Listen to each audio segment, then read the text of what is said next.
FirstFamRadio.com. FirstFamRadio.com. What up, world? This is Grammy music producer Ryan Ghost Bowser rocking it out with First Fam West Radio and your man's Mr. Illustrator. And on the ones and twos, we got Crazy D. Spin that, man. Keep the tools in the box. The haters wanna stop it. Mind blown like cocaine. I'm a fly human being. Money is the reason. No, it ain't about those games. Keep the tools in the box. The haters wanna stop it. Mind blown like cocaine. Pure white, Peruvian. Take flight, ride the wind. Long nights, getting it in. Is this the life of a hooligan? Ninjas on the street, they trying to avoid the chalk. Talk it out, maybe after let the heat spark. Gunshots, bury victims in the dirt quick. Circle of death, calling it the work shift. Mind blown, mind gone. Just took a life he don't care about his own. But this is what the youth talk, turned up. Mommy offered those pills, plus she coked up. Out to celebrate, told it's the last days. Racing, chase away the pain, love is lame. Ain't no shame, she peeling off her lace and things. FirstFamRadio.com. FirstFamRadio.com.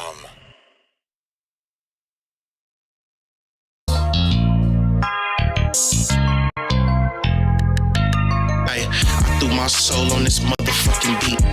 I kill a nigga just to make sure that I eat. Listen to my heart, I hear my daughter when that beat.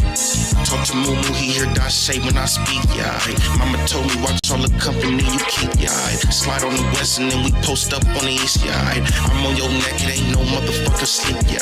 Creep up on you, I know some motherfucking creeps, yeah. Ay, just be patient, your time gon' come. Like a rock star on the stage, I just mind my drum. Pull a pistol in the middle of some beef, I'm behind my gun. If it ain't the police, you could never name a time I run. Easty nigga, I kept that dope in my sock, yeah, okay. You better duck or get motherfucking shot, yeah, okay. You ain't my brother if you fucking with ops, yeah, okay. Stick up your plug and have him take me to your spot, yeah, okay. See, you don't understand that peek through them blinds. I was dancing with the devil, brother, time after time. Guarantee you see murder, you take a look inside my eyes. Money called me and told me they all acting surprised. Can't believe what you saying, I know you wear a disguise. You gon' fail trying to play me, you gon' die trying to try. Put some shots in this upper body, put his soul in the sky. I am not with the back and forth, all my niggas trying to slide. On Gorilla, threw my soul on this motherfucking beat. I kill a nigga just to make sure that I eat. Listen to my heart, I hear my daughter when that beats. Talk to Moo, he hear that shade when I speak, yeah. Mama told me watch all the company you keep, yeah. Slide on the west and then we post up on the east, yeah. I'm on your neck, it ain't no motherfucking sleep, yeah. Creep up on you, I know some motherfucking creeps, yeah. See, you don't hate me, you just hate the addiction. I remember being alone in the most fucked up position. I pray to God every night, remove me out these conditions. They gon' judge before they know you and really see how you living. Can't expect you to pay attention and really seek all the difference. But let me warn you, please keep my name up out of your mentions.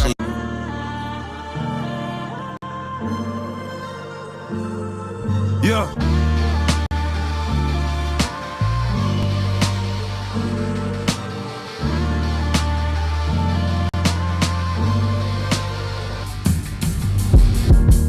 I just stay down and stay out the way. What's up, Chocolate Talk? What's good, sis? Real niggas around, you look out of place. Quarter brick right now, and that's just on the face.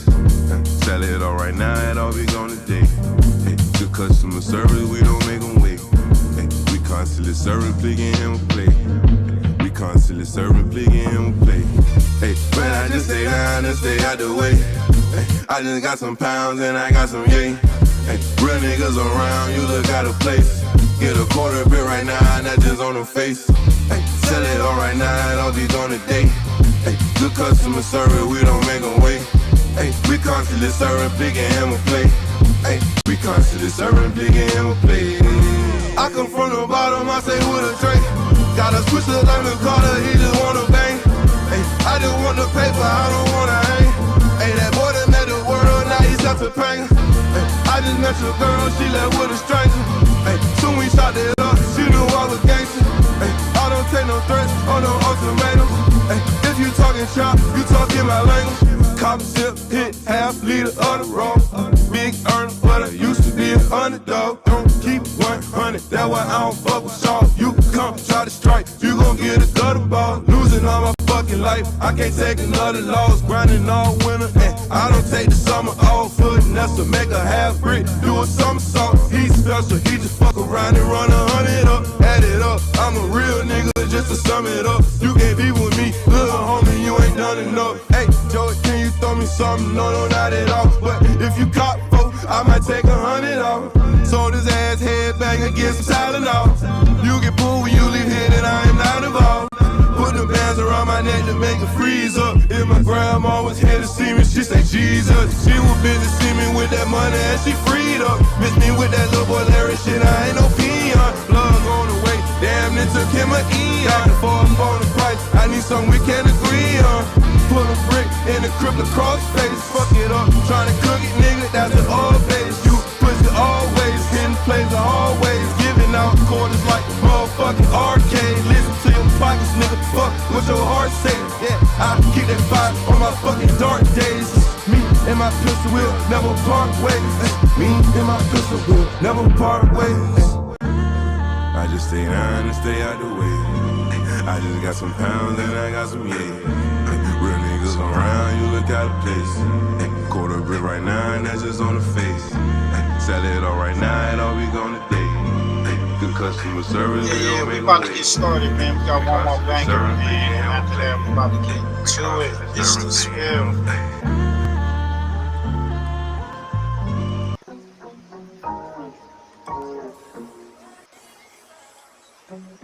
Yeah. We in this motherfucker, man. Bone, soda, Make sure y'all like, comment, subscribe to the channel, man. Share this live, We got some shit to talk about. Fresh up out the body, it's a situation. Mask on, cause them cameras can't see niggas' faces. Closed mouths, cause them feds pick up niggas' cases. Put in work, extra points for participation. Niggas hating, diamonds change, they look real amazing. Bitches waiting, condom off, she can really taste it. You niggas basics, we got codes, something like the Masons. Baby said I got the glow, don't look like I'm aging. Back to back foreigns, no passports. Trooped up, got more guns than a task force. Look, I got more money than your favorite rapper. Biggs asked me about my bitch, it almost made me slap her. Can't have you around my crips if you ain't no factor. Probably rob you for your shit, I know a gang of snatchers. I fucked your bitch and you the one she named her baby after. Quarterback into these hoes cause I ain't afraid to pass her. Spent the double back, bitch, we back again. Fresh up off of pass, finna pass again. 200 on my neck, I'm feeling like I'm him. VVS is road gold, shooter for the win. Yo nigga looking stressed, I cannot be him. You a bum or a boss, how you wanna live? Speaking on that past, it was by the end. Talking about that bitch, I almost fucked her friend. Nigga, if you flexin', then you flexin'. Throw your hood up if you a nigga in your section. Nigga, if you flexin', then you flexin'. Throw your hood up if you a nigga in your section. Nigga, if you flexin', then you flexin'. Throw your hood up if you a nigga in your section, Nigga, if you flexin', then you flexin'. Throw your set up if you a nigga in your section, She hit me late night, I'm pulling up, I'm with that. She already knowin', I'ma make her climax. Bitch, I'm him, I'm not them, please don't get attached. I'm that nigga that'll bust and then double back. Yo nigga lame and he weak, he love to complain. I'm that nigga that get money, you doing the same. Got me flexing in this bitch, feel like Rick James. 1942, we just made a toast. My nigga shooter in this bitch, he doing the most. Got a call from this bitch, she from East Coast. Taylor Port got me drunk, I'm finna get ghost. Best believe I'm in my mirrors and my windows. Nigga, if you flexin', then you flexin'. Throw your hood up if you a nigga in your section.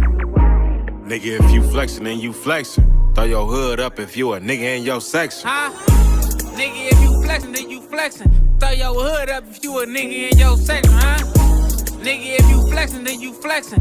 Throw your set up if you a nigga in your section,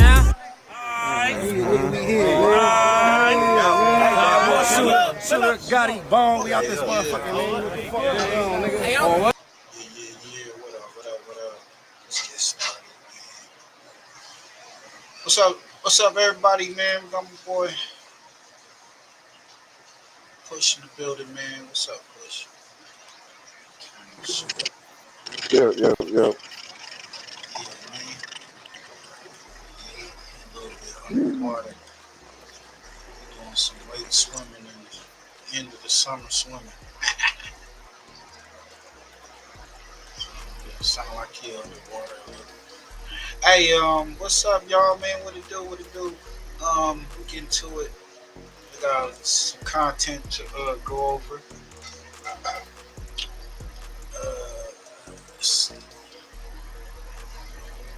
Shout out to Chocolate Todd for pulling up, sharing the channel.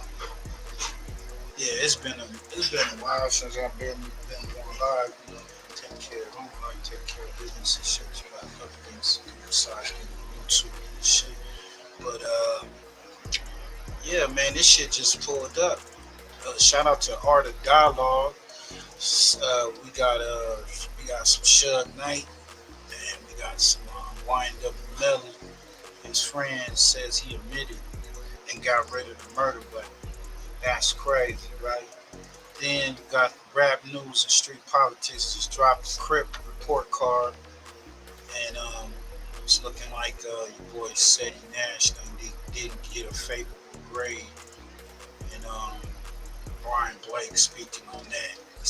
He claims that he blames Brian Blake for that.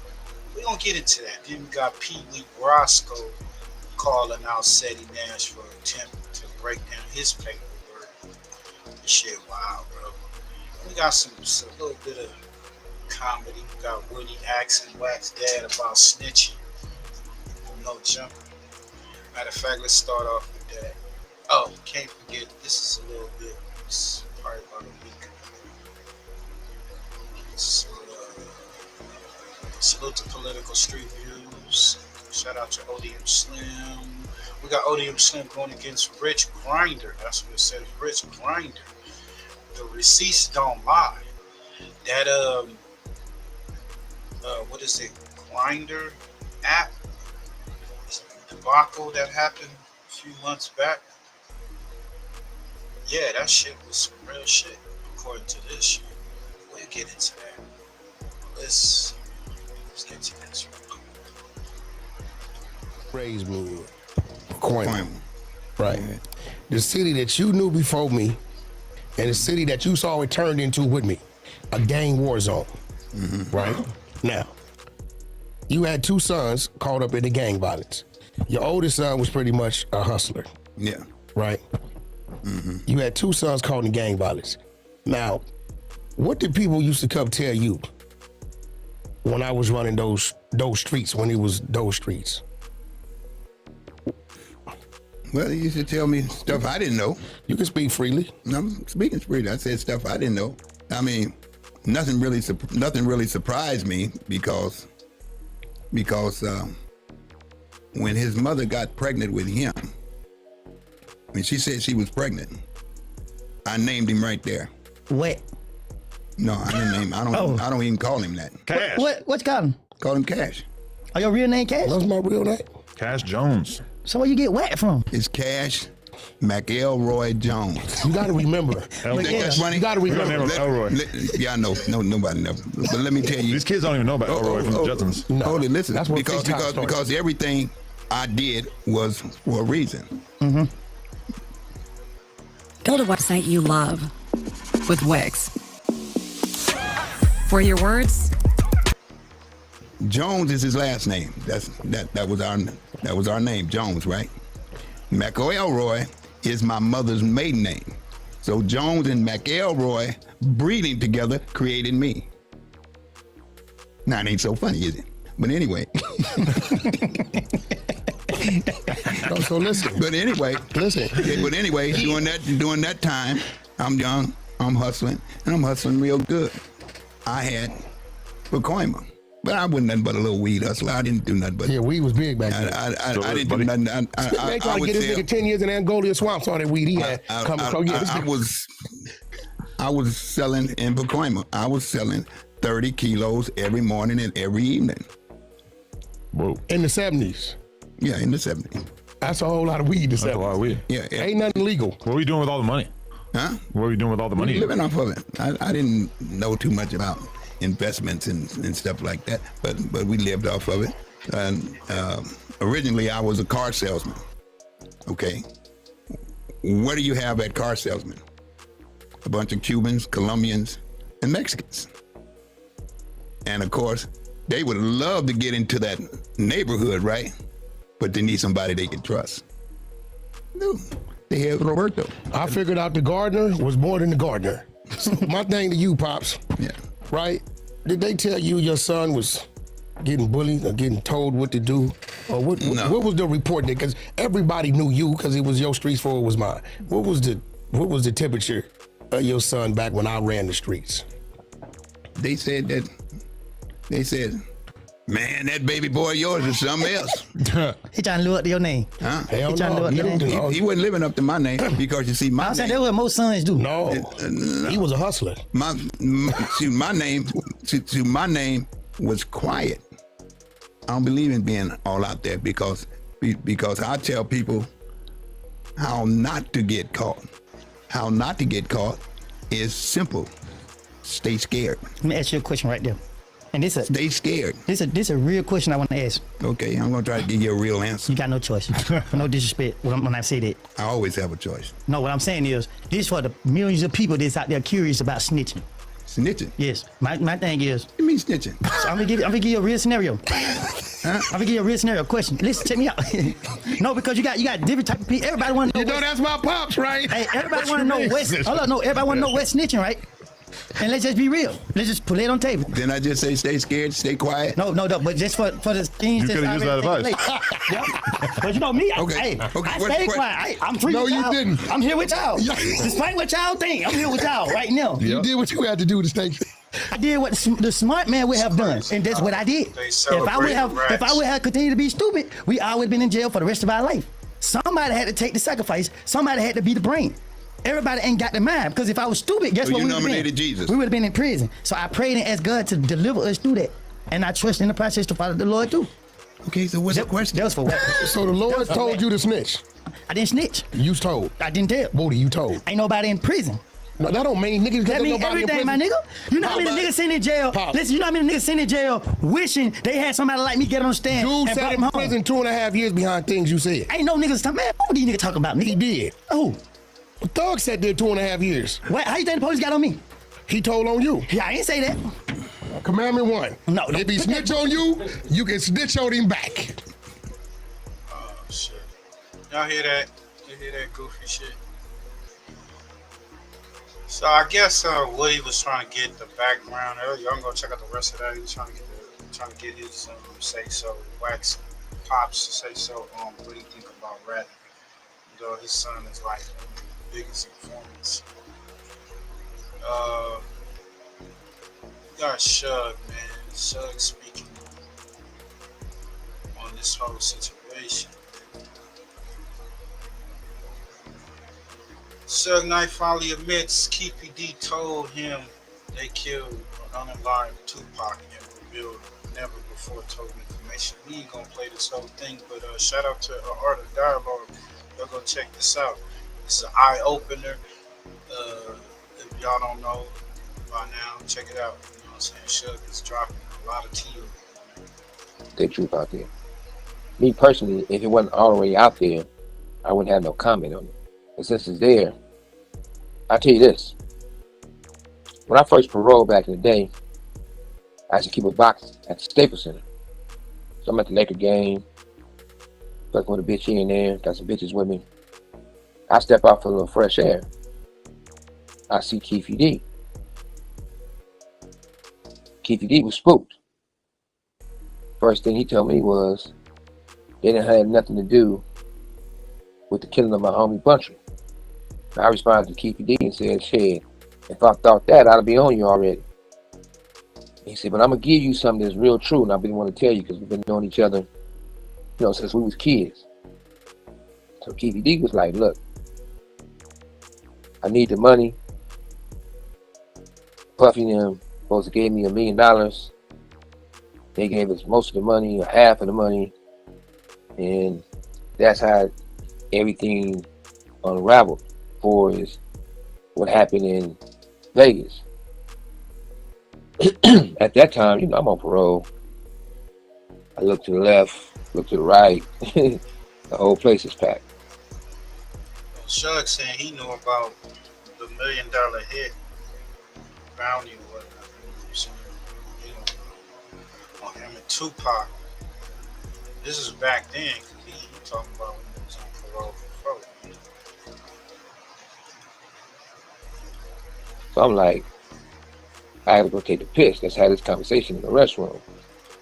He was like, man, I ain't going in that restroom with you. And good thing he didn't, because even though we was friends, but if a motherfucker paid you to kill us, I got a bullet into my skull. And one of the best friends I had ever had in life is Pac. And he ain't here. I'm gonna beat the fuck out that nigga in that restroom.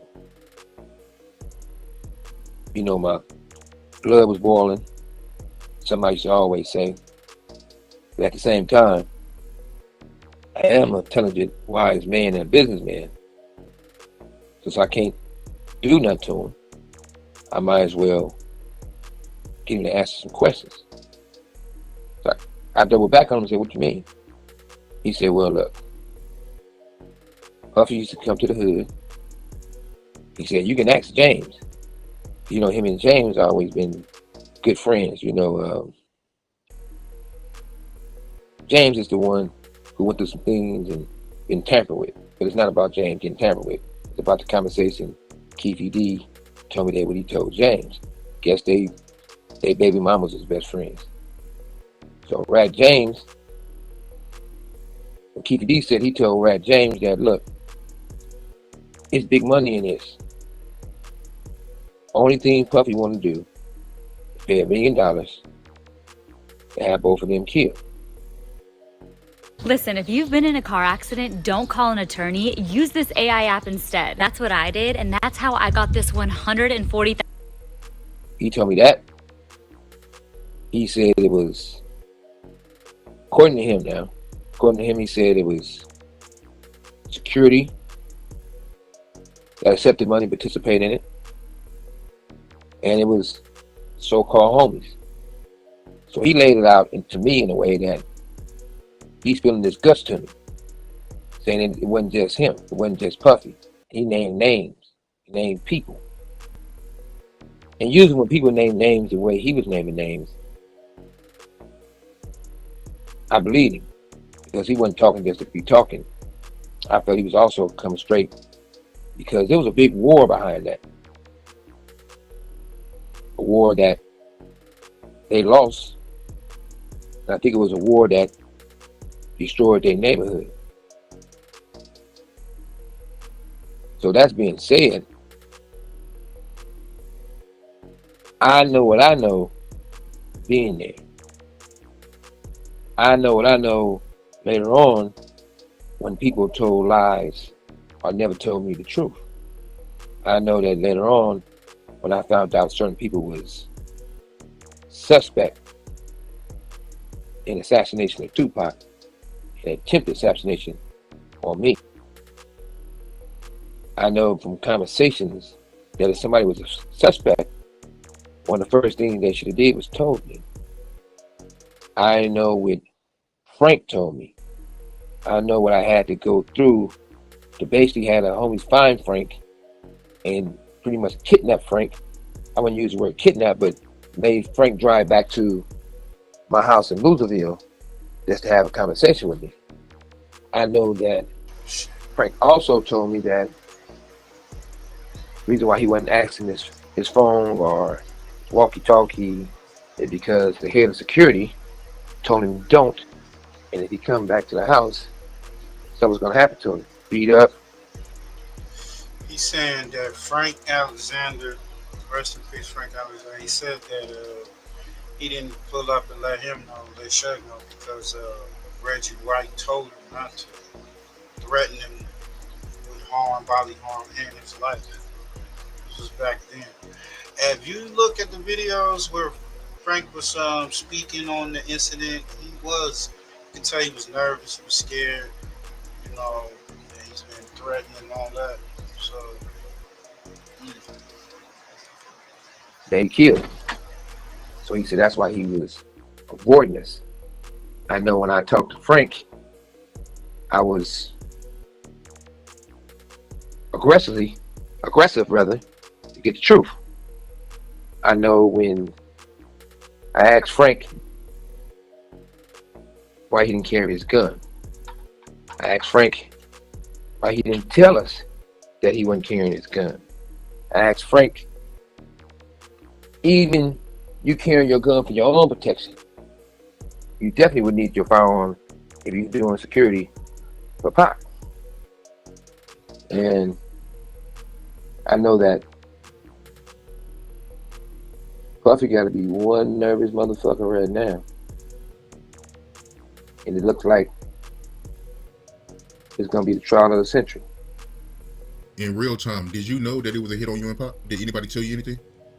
In real time, no one did. So this is the thing that bothers me the most. Getting into it with somebody, no big deal.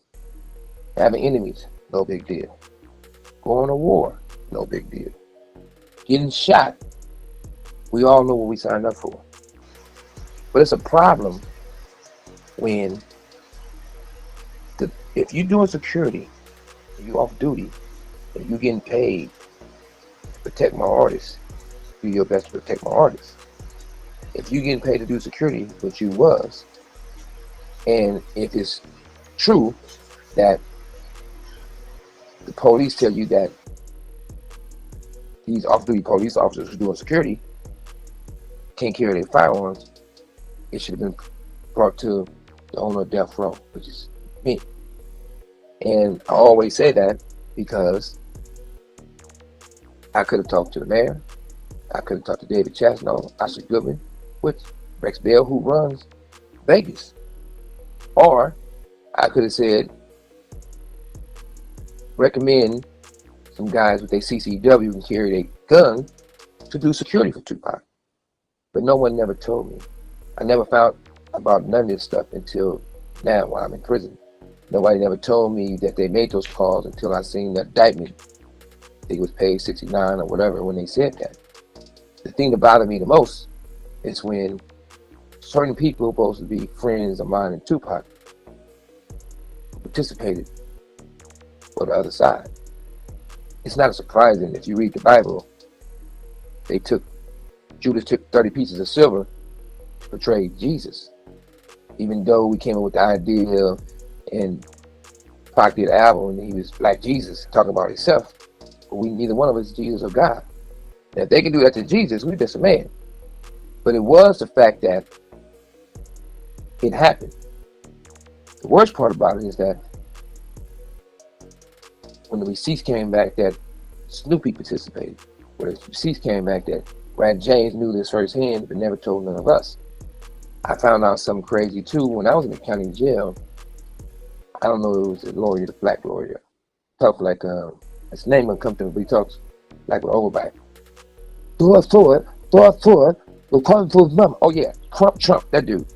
So this dude goes in because he's great friends with Puffy, really good friends with Puffy, and comes in and not only did he try to dirty the investigation of the case, he tried to make Tupac look bad. And I refused to talk to this idiot.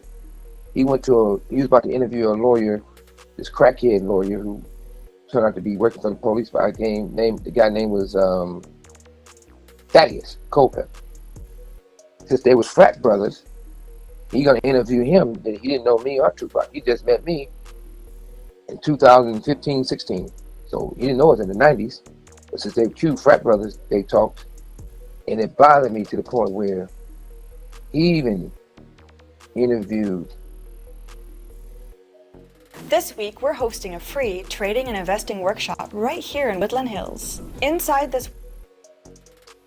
A homie. This dude, my little homie. This dude who I really have love for. And this dude told on himself. He basically told this Crump dude how he blocked us in, or how he came to the car and smoke was out the car. Well, that part wasn't true. I damn sure was stumped over a motherfucking steering wheel. It was real active. It was a lot of active shooters. It wasn't just one shooter. And I don't want y'all to just let that smooth over on you. He said that it wasn't just one shooter. Put plural on it. It's more than one shooter. This is the second time I heard him say that.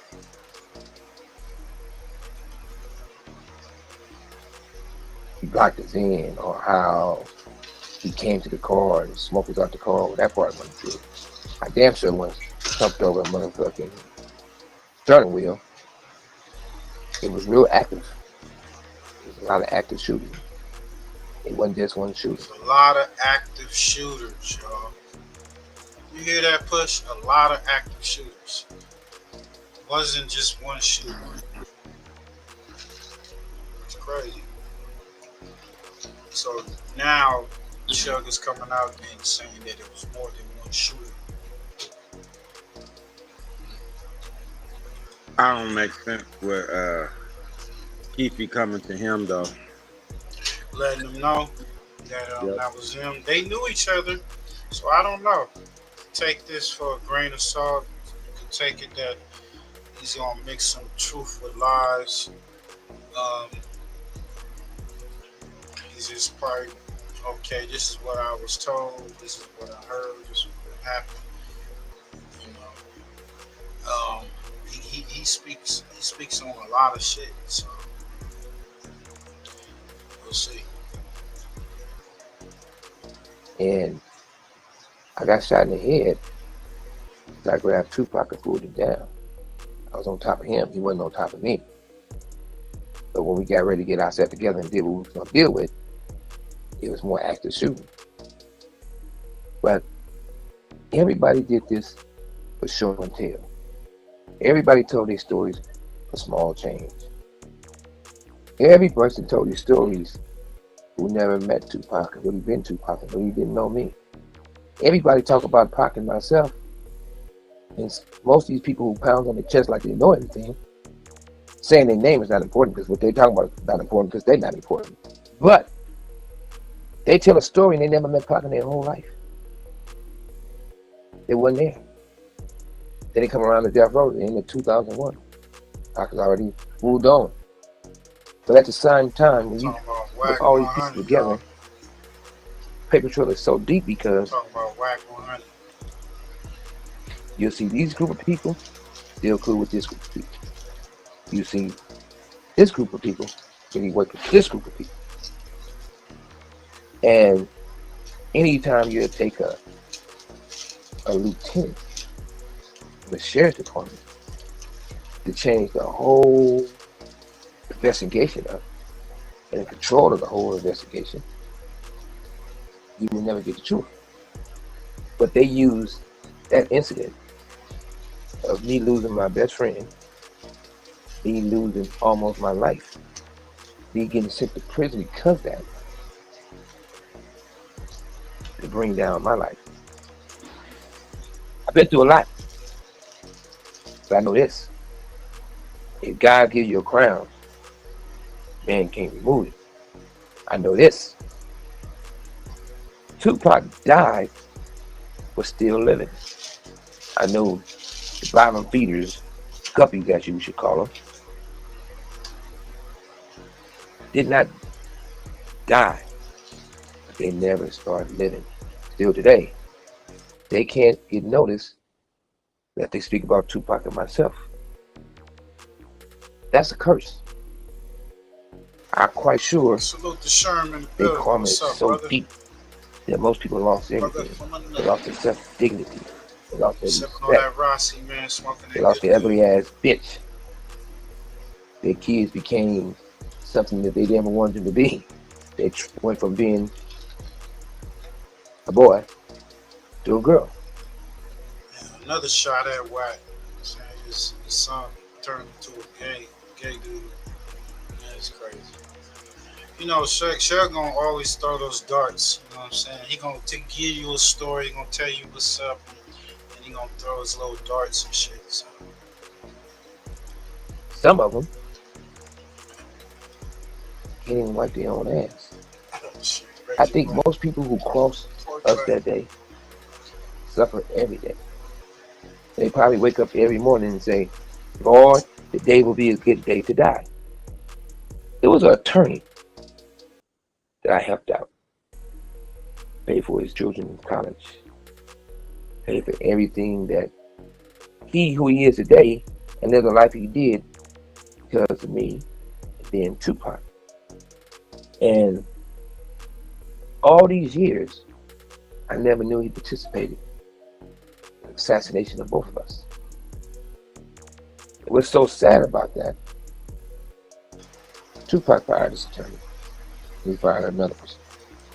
They took that. That was the perfect bait to get recruited to be against us. This guy used to always tell us, watch how you talk on the phone. The Fed's probably listening. Somebody's listening to get you in trouble. Do not talk on the phone. Whoa, man, amazing car. When did you become a millionaire? What is this for? We're trying to get advice for the... According to Michael Moore, who was in the car, his radio comes through. The person, somebody else says, got him, basically got us. And then this person says, which wasn't a black voice, he says, well, none of the homies, but it was more like a lawyer or a white guy.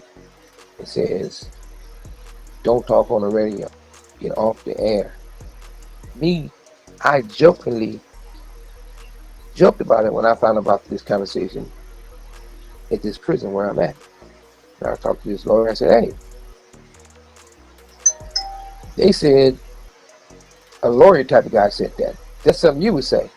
I never seen this guy get so agitated and angry. And he talks, he always, you know, he a little short, ugly motherfucker with a big ass head. And usually when you talk to you gotta turn your head because his breath always smells like shit. Because I guess of the fake teeth and all the surgeries he had in his face. Look like the real Joker. But he talks and he talks, hey, sure, how you doing? Like through his teeth.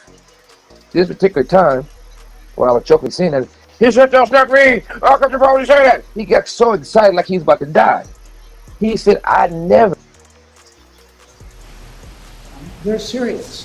We filed a motion today as a first step to get an evaluation by your evaluation by the medical staff at the jail. David After Kenner. we have that, we're going to be reporting back to the court so that the court can make a determination as to having a private physician evaluate. So Shug's saying that when the hit went down and they had those walkie-talkies, Michael Moore said he heard a white man on there, a white voice, not a homeboy, none of the security guard.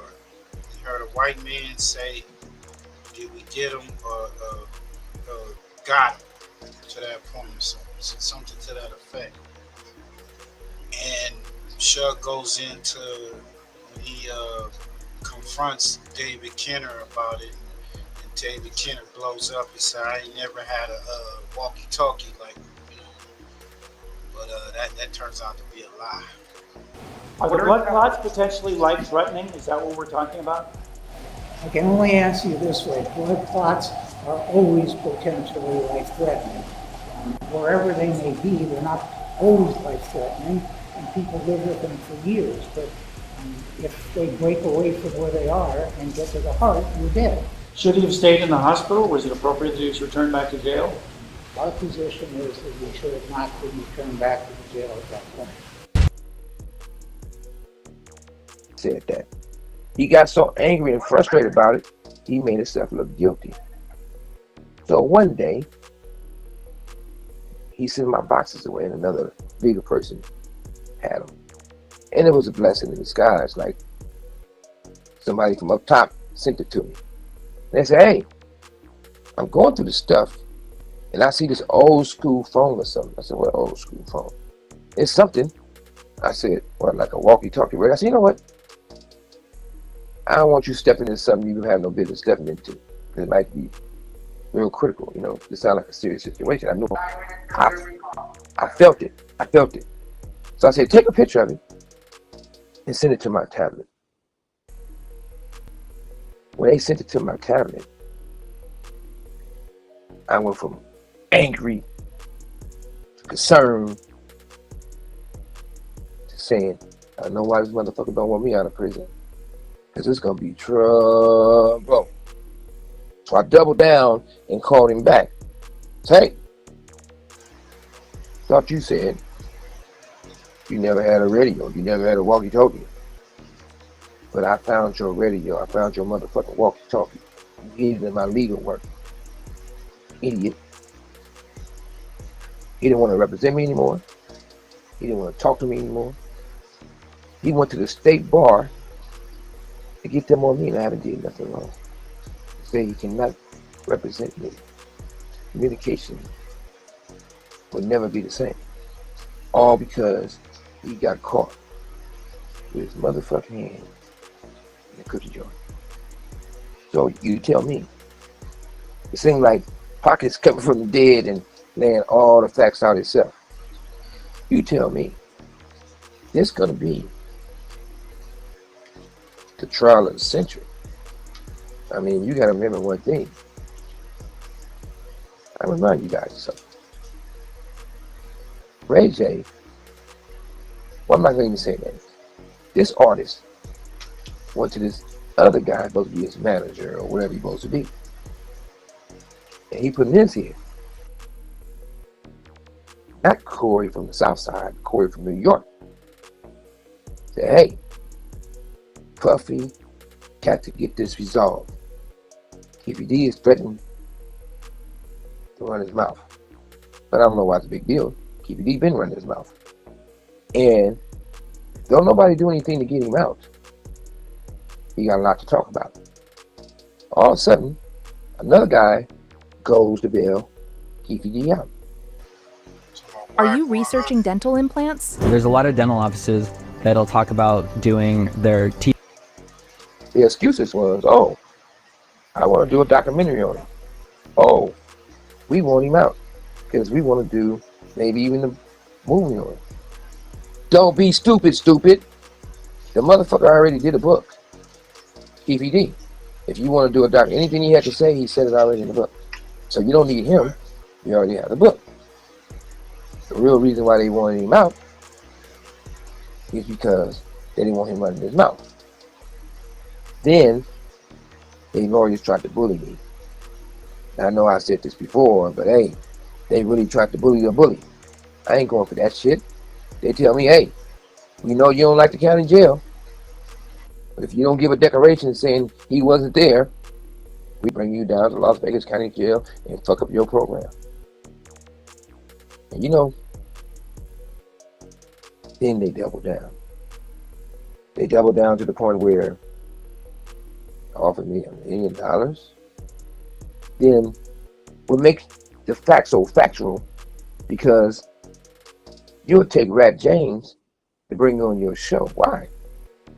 How would Rat James know, or maybe he did know, that these lawyers offer $1 million, me $1 million, to say he wasn't there? What that had to do with you, and how would you know, and who is who? You only been a street punk. You never had nothing nice in your life. You only been known as an alcoholic, drunk, smoke crack and primos, and telling everybody. You come from being an abused young man, getting sexually abused until you moved to the neighborhood in '82. That's a long time of sexual abuse, but I'm not making fun of sexual abuse because there are real victims out there. But it's still not fair to him. So I apologize to him for saying those things, because I shouldn't make fun of him, because it's true. Give my apology, James. Let the past be past. Move forward. Now, to the point where I contacted this lawyer. Say, hey, it's not ethical. It's not legal.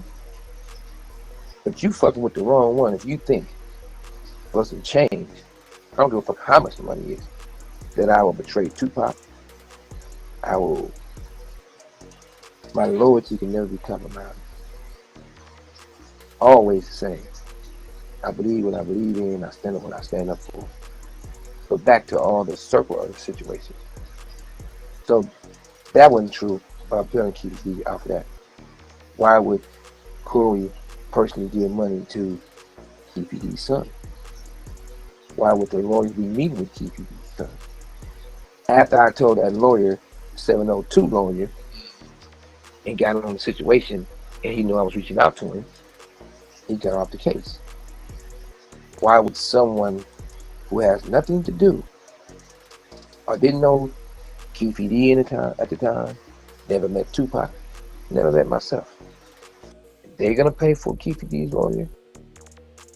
They're gonna always get involved in all this shit?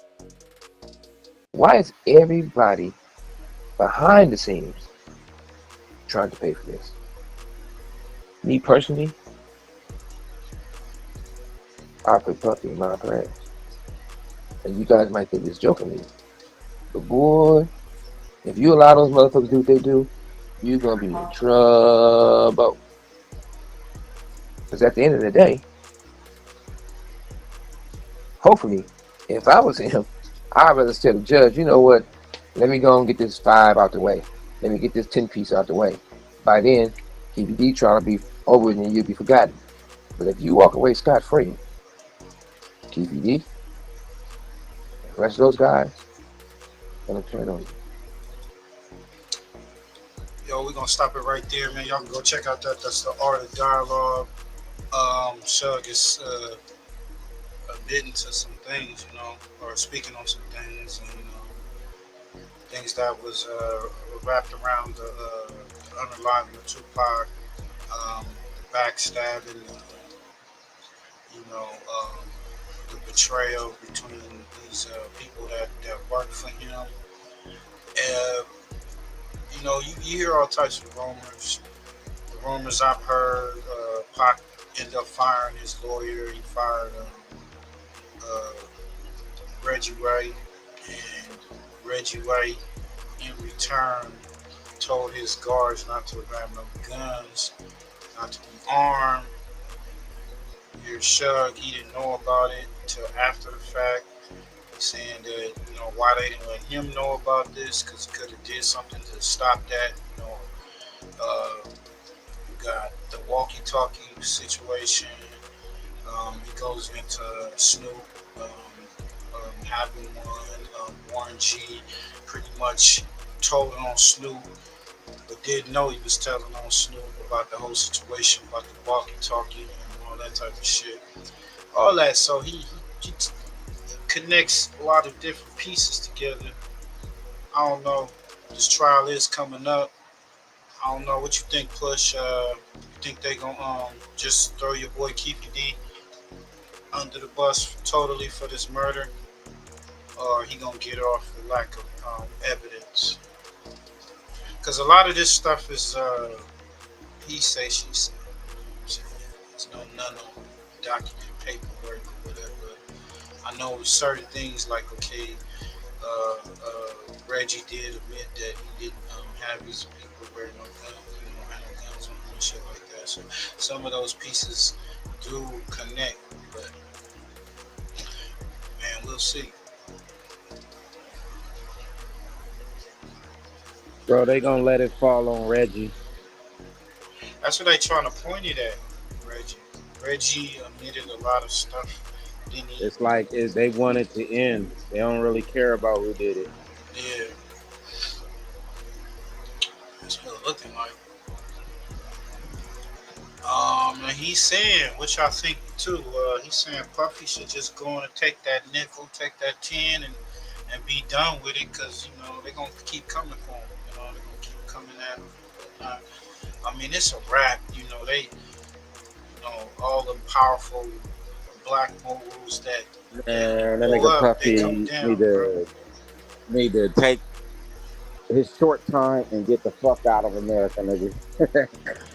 That's what I'm saying. Go take the little time they're gonna give him. They may give him about 5 years or whatever, something like that. I don't know, but I don't think they trying to throw him away there. That's Bro, the I heard that nigga got maximum 2 years. Yeah, he not got a lot of years, so it's just like going to take that, take the nickel or whatever, the couple years. He gonna get time served, some of that. So get the fuck, like you said, get out of the country, like your boy Russell Simmons. Hey, this is one person that I wish he was on an island somewhere. YNW Melly. YNW Melly friend says he admitted it and got rid of the murder weapon. This just came out. Say they found a gun that was bloody. At the time, yes, Kobe did tell me that. Explosive testimony just surfaced in the YNW Melly case. Travion Glass testifies that Melly admitted to the shooting when talking to someone else. And the very next day, they allegedly went and got rid of a bloody weapon. Travion gives up a lot of details in this video. Stick around for the last half, hit subscribe. Let's go, boys. All right, here we go. Here's the deposition of Travion Glass. Attorney for the families, Mr. John Phillips, is going to be grilling him at the beginning here, so let's get it. He was born in Atlanta, moved to Gifford, Florida, met Christopher Thomas Jr. in middle school. What's that behind you? A banner? How long has that been up? A couple years. What's on that banner? Juvie. So he literally has a banner of Juvie behind him on the wall or something. Why'd you put it up? Because he passed? Okay, I'm sure his family would appreciate that. His nickname was Fetty because he lost vision one eye. Nickname obviously is from Fetty Wap. Who were the founding members of YNW? Founding members is like, it's really like nobody, because like everybody had their own part. Nobody. It's never been easier to start a podcast than with Riverside. Here's how it works.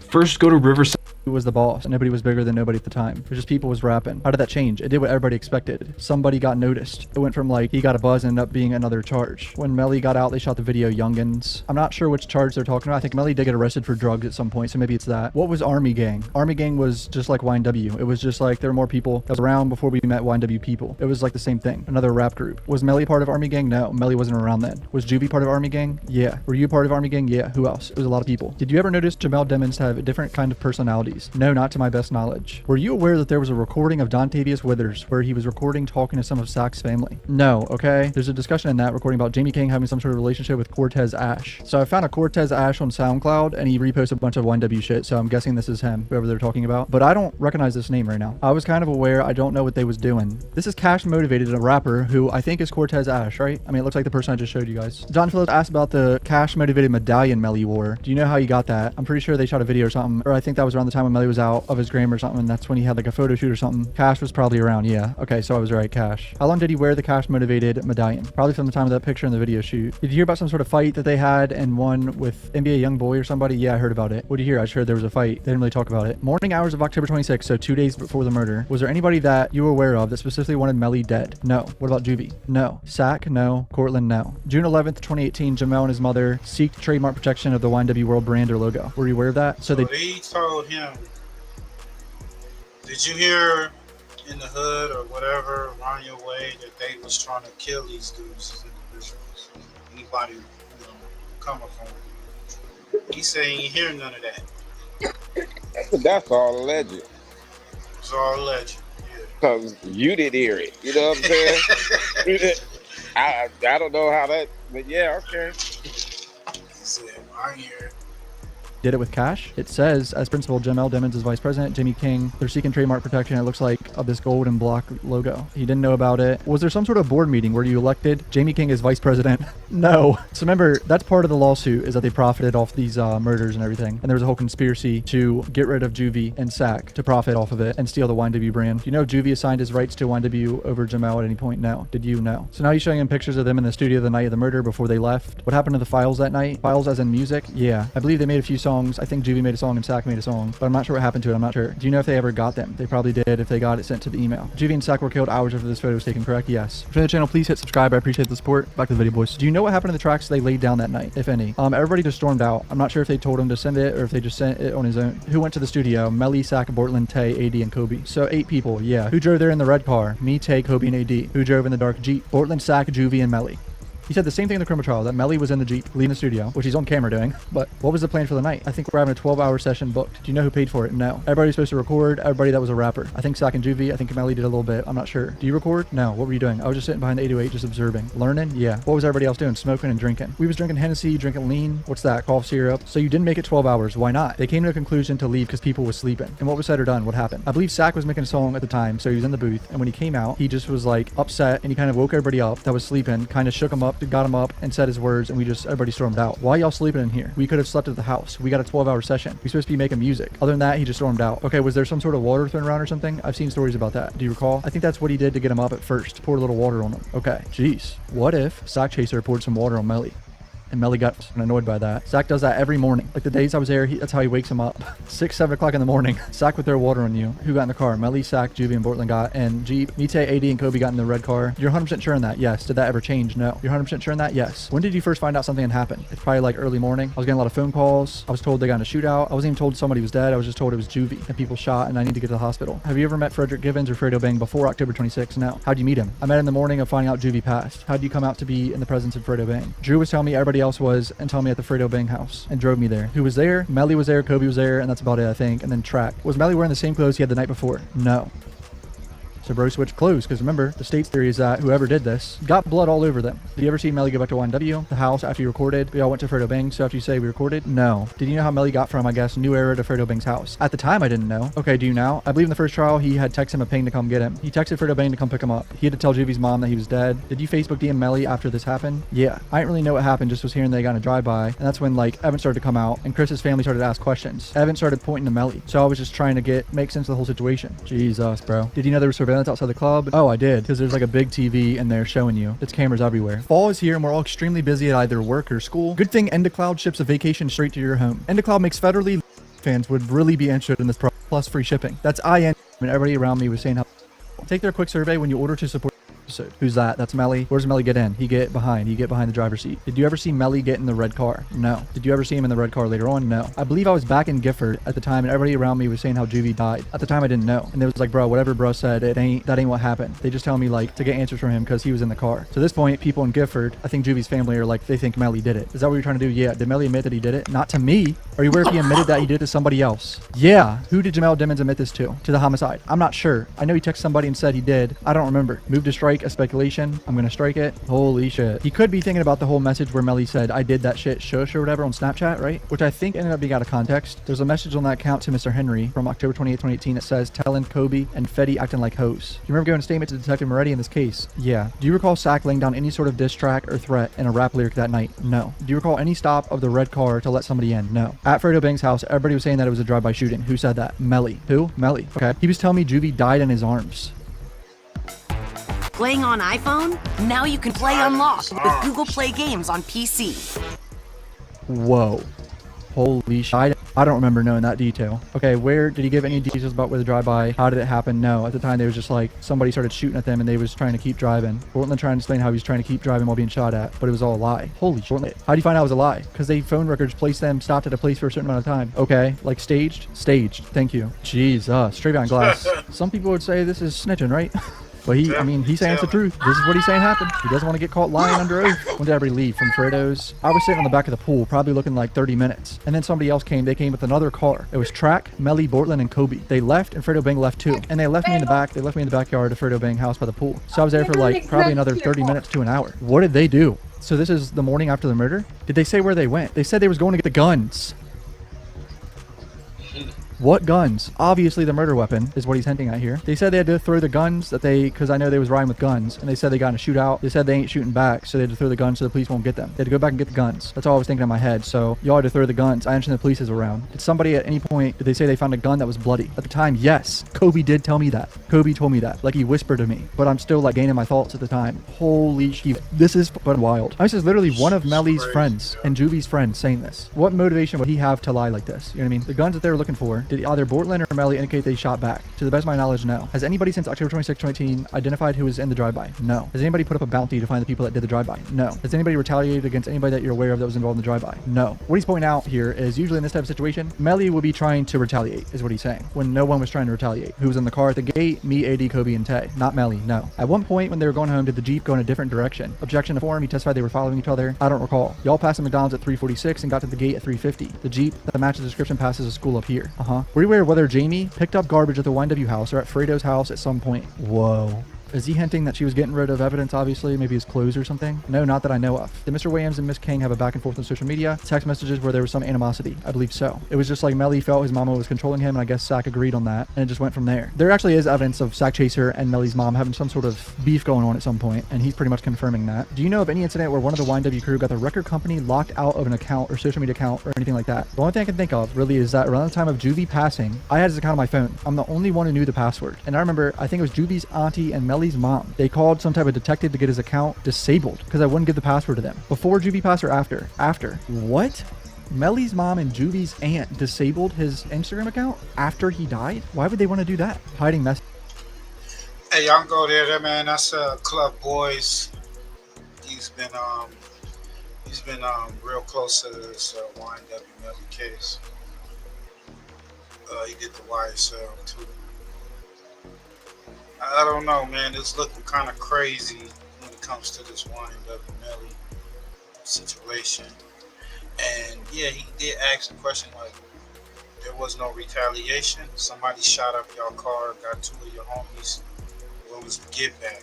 Nobody get back attempt or nothing. We still haven't heard that these so-called other people that shot up the car. Like I said, I don't know, I wasn't there. We saying niggas is innocent till proven guilty. But Boland,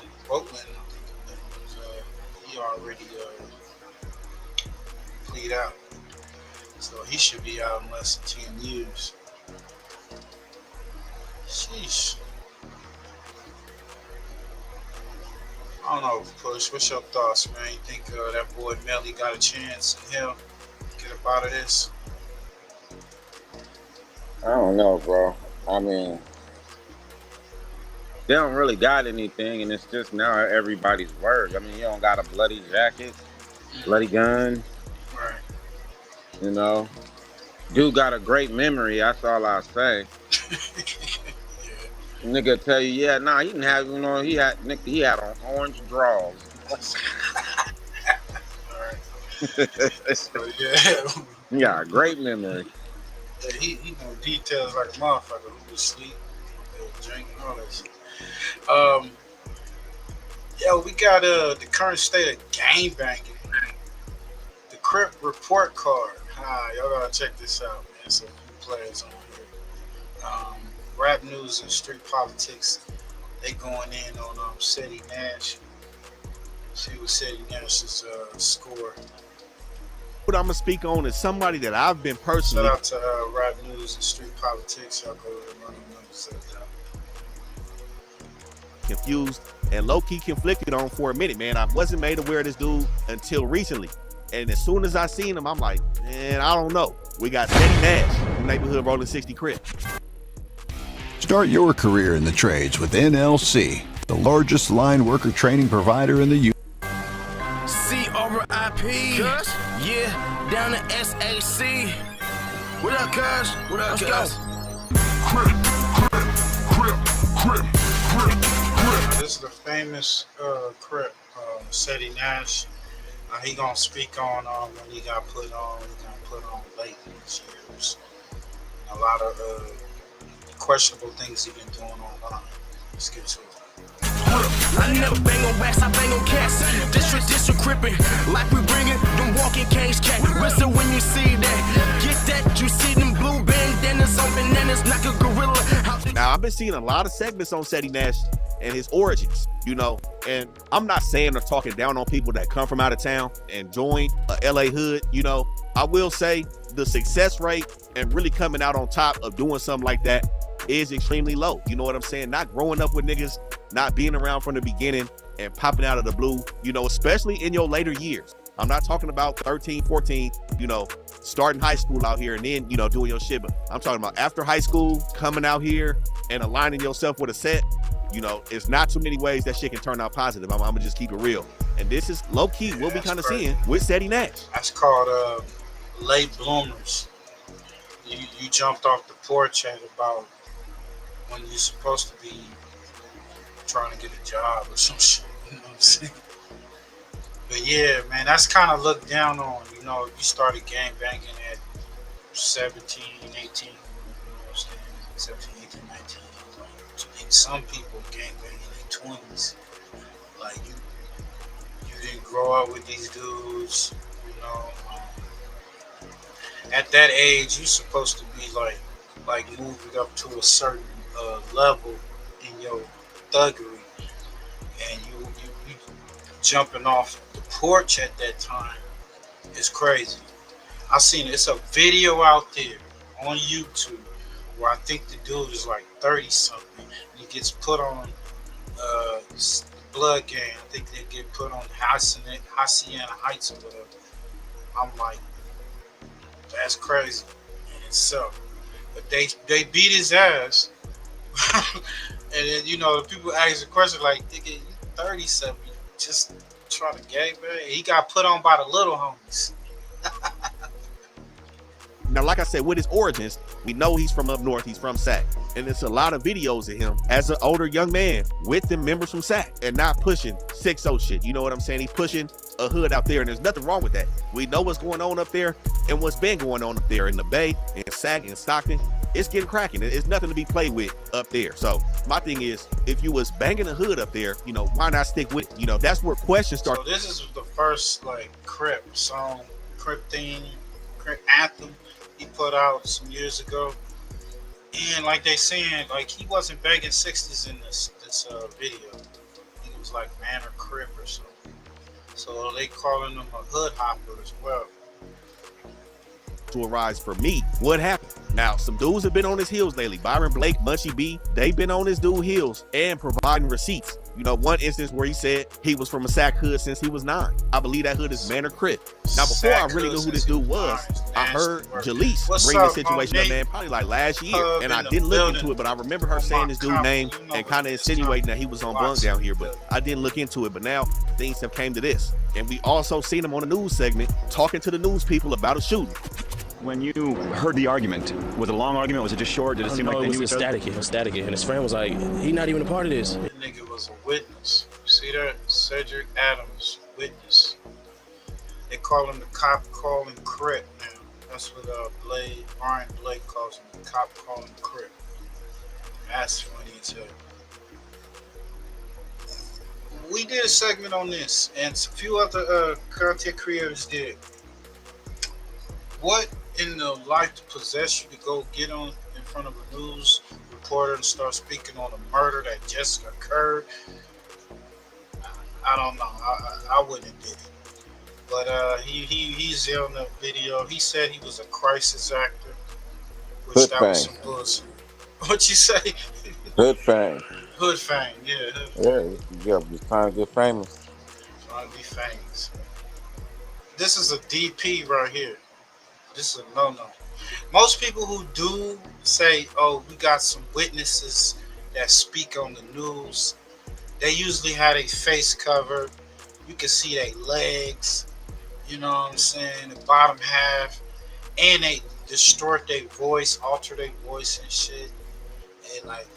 And the reporter will say, we have witnesses. They don't want to be caught on camera. It's not this guy. He's not a part of this S. Boom, boom, boom, boom, boom. At one point, he said that he was a paid crisis actor to talk about the shooting on the news. I don't know, you know what I'm saying? But like I said, I've been real confused about the purpose of his cripping. You know what I'm saying? And what's up with the hood hopping allegations in your older years? Now, he said he got put on a 6-0 in 2009 when he was 19. But in one of his songs, he said he was Northside banging. The 6-0s ain't got shit to do with no Northside nothing. And that shit worries me, man, because niggas was making allegations that he didn't get put on a 6-0 in 2009. Look, he put the North up right there. Y'all see it? North side banking. And kind of insinuating that he was on bunk down here, but I didn't look into it. But now things have came to this. And we also seen him on a news segment talking to the news people. No, you know what? His way down here and start pressing this 6-0 identity until after the point he said that he was a paid crisis actor to talk about the shooting on the news. I don't know, you know what I'm saying? But like I said, I've been real confused about the purpose of his cripping, you know what I'm saying? And what's up with the hood hopping allegations in your older years? Now, he said he got put on a 6-0 in 2009 when he was 19. But in one of his songs, he said he was Northside banging. The 6-0s ain't got shit to do with no Northside nothing. And that shit worries me, man, because niggas was making allegations that he didn't get put on a 6-0. Northside banging, homie. What you think, Monique? This nigga Northside banging. He ain't no damn rolling 60, bro. He from the Northside Manors. Manor Crip, nigga. He from Northside 60s. They misunderstood. You know what I'm saying? Because he's on the north side of 60th Street. Oh, really? Yeah. So he's on 60, but on the north side on the 60. Hey, you man. gotta get this shit right, ill man. Man, I'm just trying to figure it out, man. I think he throwed up the end for neighborhood. Man, he really look, the 60 freeway, bro, north of the 60 freeway.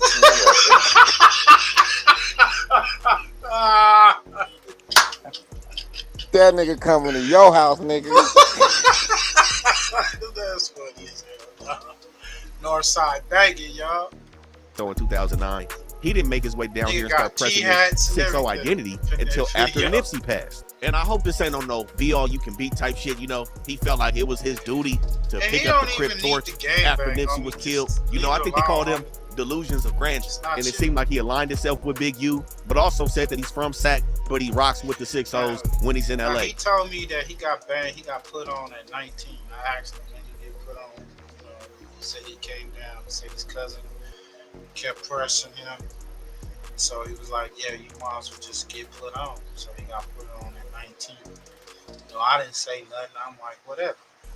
I told him I never heard of the 60s in the Sac. I was like, yeah. And that's when he told me he ran into, because I asked him, have you ever met Nip? And he said he banged on Nip when he first met him. Nip was like, what you doing? You know, what you do? Something to that effect. And then he kind of like looked at it like, yeah, I'm pretty much an asshole right now. You know, and give it to you in layman's terms and shit. So I'm not here to do no background report. I don't give a fuck, because your homies is the ones that gotta sit you down and check you for false flagging and banging. One thing I didn't respect, you know, me knowing I got family from over there, relatives and shit like that, and the nigga brought the nigga Woody to the 60s. You gonna bring a well-known rat, snitch, lie snitch, whatever you want to call him, to the Rolling 60s, which was crazy. You know, some shit that just don't add up all the way, man. And to me, it's no good. And, you know, this dude has also went so far to say that LA is his city. I can't get behind that shit, you know. Even if you came down here in 2009 at 19, it's not your city. I'm going to just say this. If you wasn't born here or brought here in your young formative years, you cannot say this is your city. Now, we seen Loose Cannon say that he's not from 6-0, but you know, whatever that nigga say is no good as well. That shit don't even matter. His word's about as good as the smokers. But we did see him bring that snitch nigga Wody to the 6-0s, and he got spanked for it. Hey, where we at with it, man? See this shit, y'all? This is disgusting. That was disgusting, y'all. I keep saying all this weird ass. Keep my name out your mouth. Nigga, because y'all can't do this.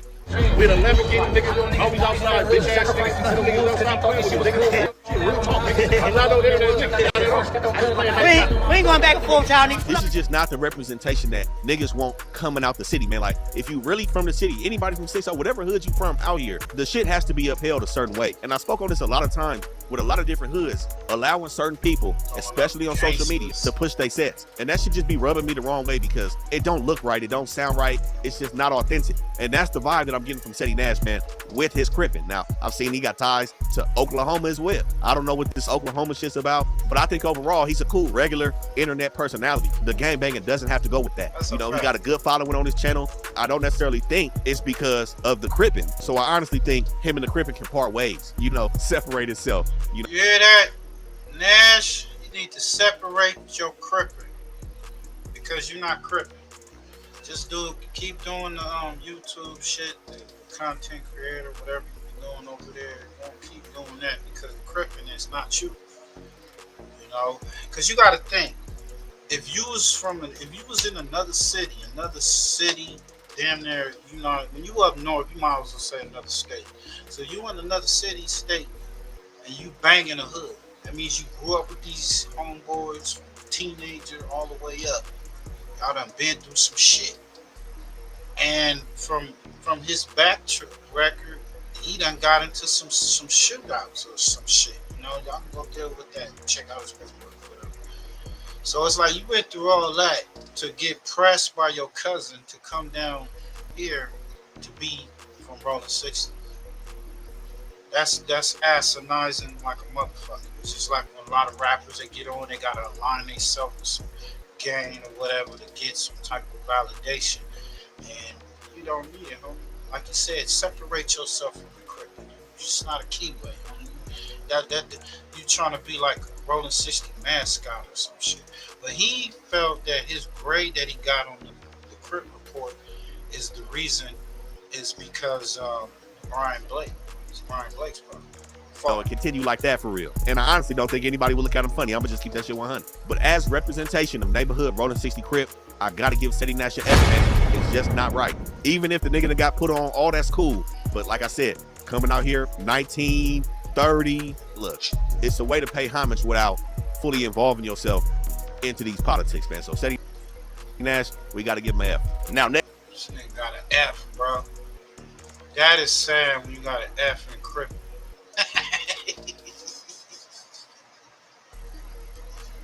Ah, that shit funny as hell.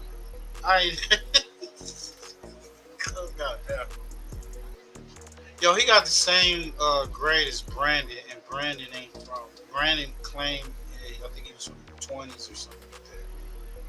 But everybody know he ain't no gamer. So he got the same grade as he was a failure of Crip.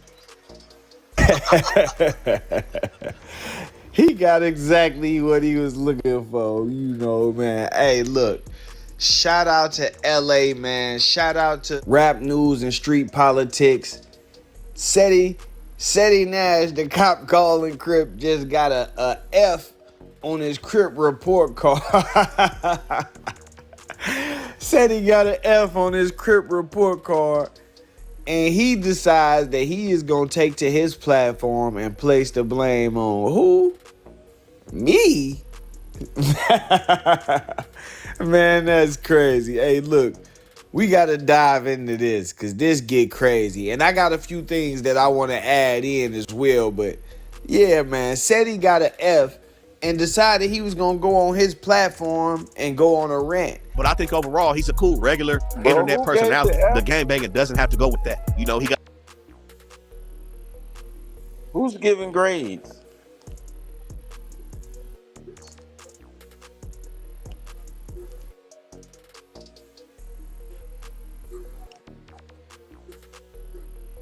You talking? I can't hear you. He Rap News and Street Politics. He got like. He goes through a series of different neighborhoods in LA that he researched, and he puts out documentaries where he give out grades. He give out information like the Hoover indictment, RICO indictment, the underage. He came out with a video on that. He just dropped something on the I think it's the Broadways. You know, so he did a report on the Bloods. The last one he had Whack had got the F, of course. A couple other Blood members got the F. That's the one where Munchie B got an A. So this time around we got the Crip report card, and he got an F. Gave him an F. So, Did he get an F because he wasn't mean enough? Because he was a hood hopper. He got put on at late in his years of being a Crip or just being a gang member, get put on. He originally from Sacktown, claiming LA is his town. He brought a rat to the Rolling 60s. Hey man, the list goes on and on. You know what I'm saying? What is on your jumper? And no jumpers PD. No jumper PD. I'm just saying, nigga, the back-to-back, everybody. Hey, this is the era where the snitches are celebrated. The rats are celebrated. I seen this dude 4 Extra, bro.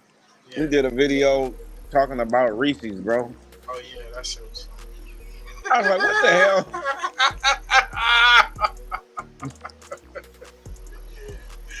He did the Reese cuts. He did the Reese. Reese's 4 Extra.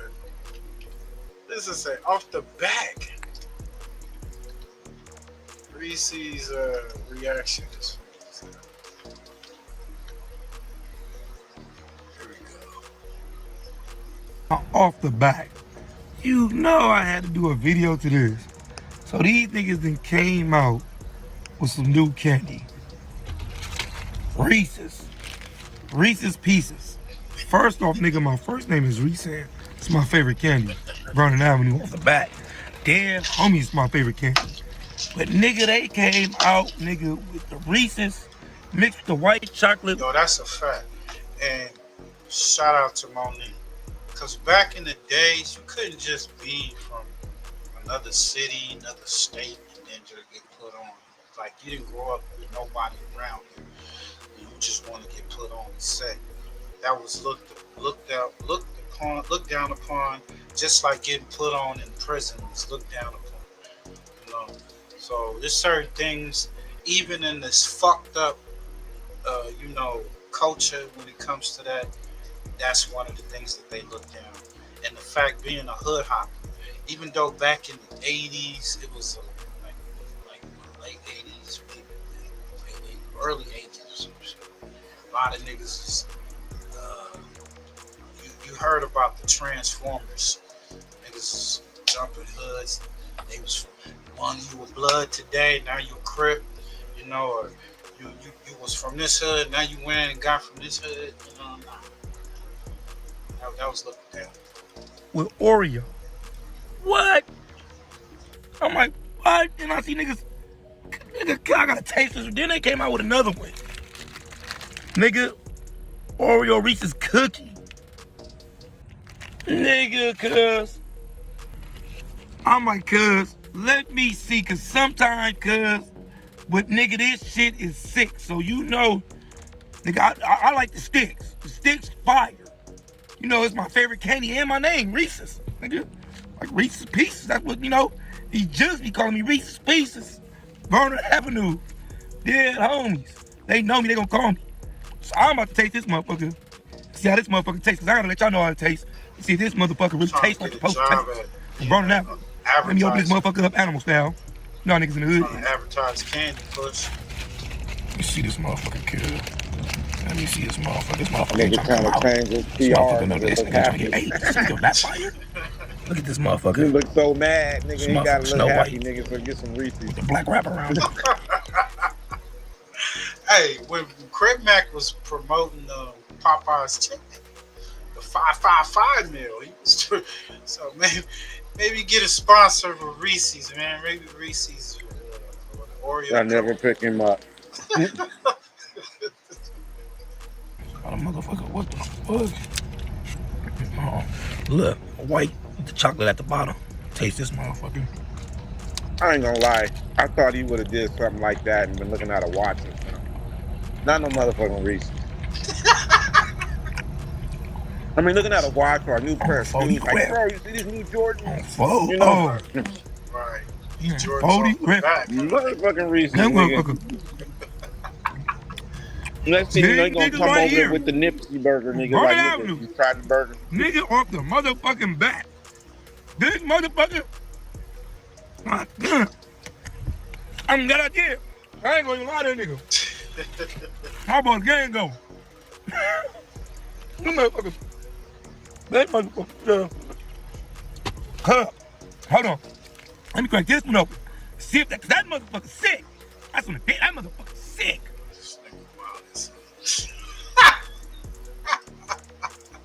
Got a good following on his channel. I don't necessarily think it's because of the Crippin'. So I honestly think him and the Crippin' can part ways, you know, separate itself, you know, and continue like that for real. And I honestly don't think anybody will look at him funny. I'm gonna just keep that shit 100. But as representation of neighborhood Rolling 60 Crip, I gotta give City Nash an S, man. It's just not right.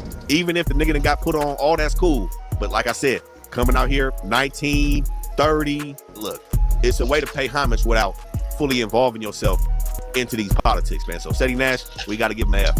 Now, once again, man, shout out to Rap News and Street Politics, because they definitely gave your boy a shout out in that video. But I ain't have to play all that. The purpose was to show y'all that Seti got an F on his Crip report card. Now, he claims that he is unbothered by this. But like I said, he decided that he was going to go on his platform and go on a rant. Now, this video was long that he made, so I can't play y'all the whole video. But I am going to play y'all just a very small portion of the video that I personally want to address. I feel like this has to be addressed. So let me run this clip for y'all. Check this out. Here's the biggest part, right? And I think the thing is this. Playing on iPhone? Now you can play unlocked with Google Play Games on PC. There's a hint of, I don't want to say jealousy, but there's this thing where people are seeing elevation and they got to attach on it. All right, I hate to stop y'all right here, but I got to address this as well, because I really dislike when people do this. Like, why is it that every time a person get called out for perpetrating or doing something fake, they got to say, oh man, they just hate on me, they jealous of my success or something like, no, we not, bro. We just keeping it real, bro. And you not, that's all it is, but let's keep going. So, understand something. Since 9 years old, I've always been a nigga. Always been a nigga. Always been a face. Always been a name. I ain't never not been popular. I done always been somebody. But you're using two references from two niggas. One that make up fake shit. And I told him, bro, if you can prove I called, this is simple. This is simple. You can prove I called the police, I'll delete my channel. Or I'll bring the evidence and you delete your channel. He keeps saying no. And that's a smart move because he know he pushing fake shit. Now, I don't know why this man just got on this platform and lied like that. I really believe that dude just, I don't know. I don't even want to say he off because he's smart enough to come up with a lie, but it just never a lie that actually makes sense. Everybody who follows this platform knows that I have said on multiple occasions that I'm down for putting up the channels. I already posted the paperwork. I put the paperwork out. I put my stamp on it as the person who went and got it. So why would you say that I'm afraid to bet my channel on it? Like, that don't even make sense, bro. I've been said that. I've been said that. In fact, let me show y'all these messages between me and the cop calling Crip, where I actually hit him up and said, hey, bro, you owe me some money and you need to take that channel down. And I'm gonna show y'all what he had to say too. Now, I want y'all to look at the date. Look at this date, December 26, 2023. You owe $20K and your YouTube channels too. This conversation has been going on. Listen, this dude knows exactly who I am and what's going on. But you see, I told him, man, you owe your channels. We had this conversation a long time ago, right? And he actually gave me props on being able to go get the paperwork, even though people in Cali say that you can't get paperwork from Cali. Even funnier is the fact that he acknowledges being one of the people who said you can't get paperwork from Cali and then says that he never tried. You did impress me with that, though. I'll give you full credit. But to come on these platforms and say that you've challenged me to put up a channel and some money and all of that, and I keep saying no when the proof is right here that I have come to you and said, hey, bro, you owe that money. And you said, no, I ain't paying you nothing. That's crazy, man. And like I said, I guess maybe he thinks that my channel is so small that he could tell the lie and I won't be able to amplify the truth enough for it to matter. And that's cool. I mean, but you know, the reality is I'm going to post this and then a couple thousand people going to watch it. And those thousands of people are going to know that you are lying. And then that word will spread and eventually it's going to all catch up to you. That's just how I look at it. I ain't out here breaking my neck to prove a point. Of course, if you say something, I'm going to show the proof that it's the opposite. But at the end of the day, these people see everything that's going on. If Jake is... Hey, shout out to Brian Blake. Keeping his foot on 1090 Jake. Said Nash. He has proved that Nash was part of a case where allegedly he told on his brother.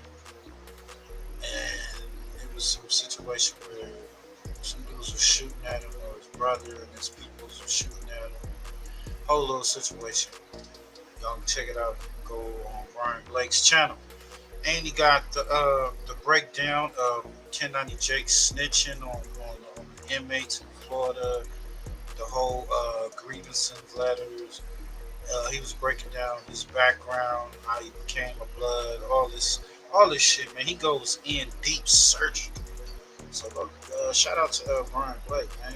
We got Pee Wee Roscoe calls out Seti Nash for attempt to break down his paperwork. Man. Down at the earth now, man. You understand me? Shout out to CD is a rap. Get on my page with that shit, man. See that straight bitch. You can't cancel me. You can go get all the scrabble made up and caked up. Yeah, one thing you can't make up, you understand me? Goat got on no stand. Goat wrote no statement. Goat ain't told on nobody. Yeah, man. Shout out to 1090 Jake keeping it real on the spill. You know what I mean? I accept it, but I don't respect it because y'all it take too long like to drive through at McDonald's, man. When we using the EBT card, you dig? Why is this so stupid? T.V. Roscoe called me out live? He didn't do that. Yeah, CD, you a straight bitch, wanna be gang member. That's for the record. Every time they sit around about another grown man trying to make some shit up, man, y'all straight hoe. Feel what I'm saying? Come on, man. Yeah, the album on the way with no delay, man. I just told y'all. Let me call Wham. Hey, Wham. Clear the record.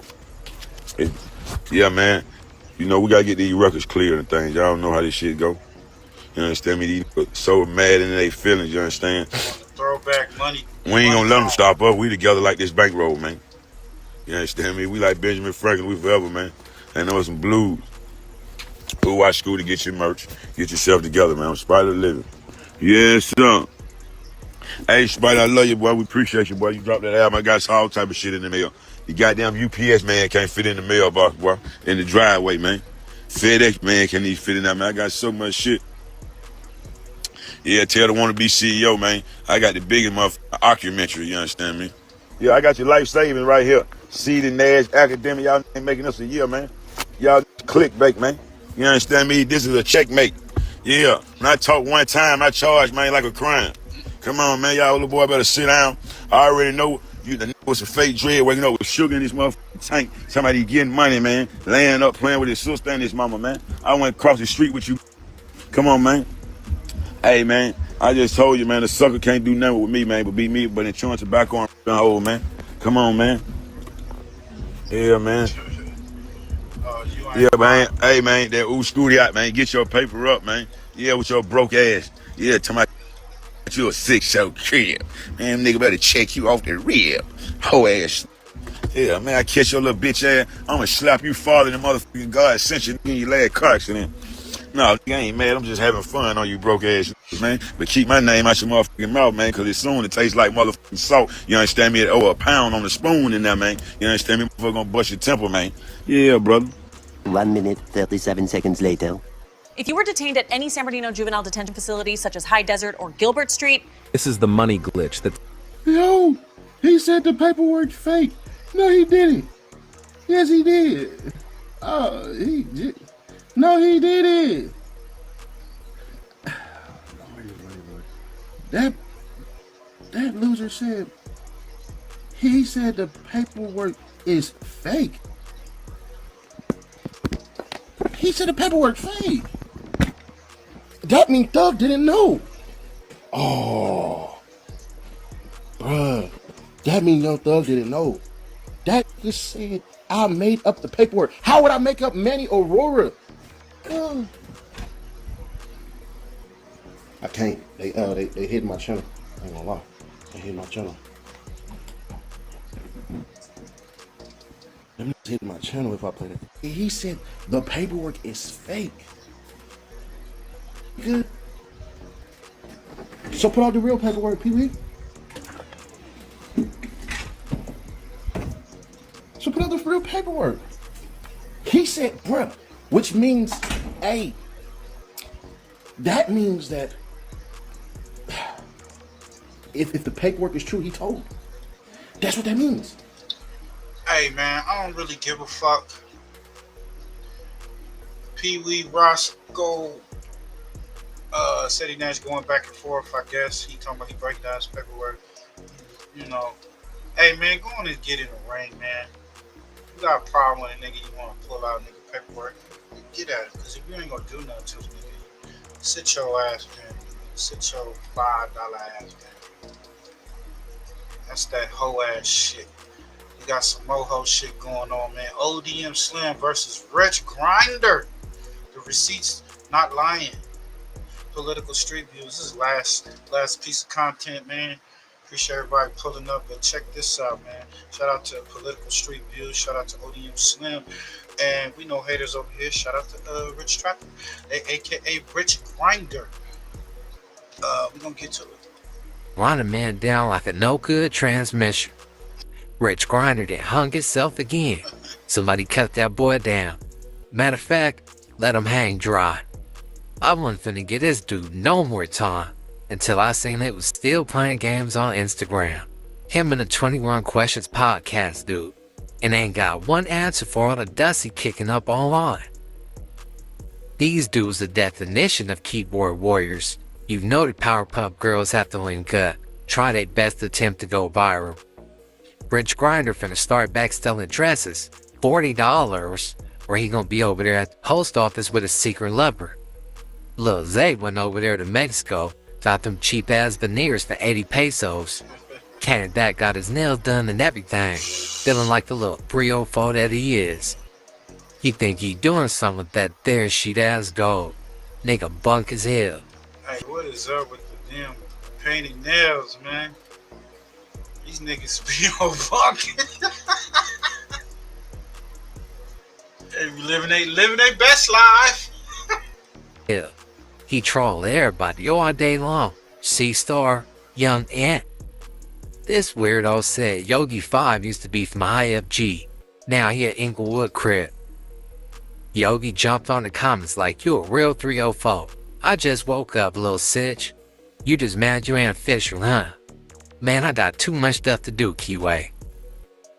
He a BPS reject, just like ATM Richie. Ass to mouth records. Nigga think he the voice for the junglers or something on Instagram. Man, you a super nobody, dude. A wasted flesh type of guy. Folks always more entertained by the lie than the facts, man.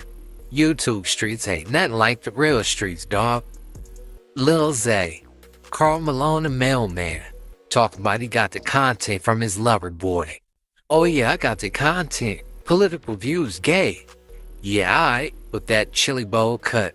Nigga, I got the content of you running from that job. Buster ass nigga. Dudes can say whatever they want and be wherever they want over these microphones. This cold work. Throwing rocks from a glass house. Grinder boy got his wants in his knees. That's cool. I ain't judging him. He like older white men. Whatever. Like I said before, I got gay family members. I ain't tripping on all that. But go ahead and live your truth. First you was from neighborhood. Now you not. Fruit Cup Records CEO. That nigga Rich Grinder used to claim 6-0, but then he said he not from it. And it's the same guy that came to Moreno Valley to go to it was a all Damu party, probably like a pool party going on. So shout out to Kitaru, and some dude from Inglewood family said, "What's up?"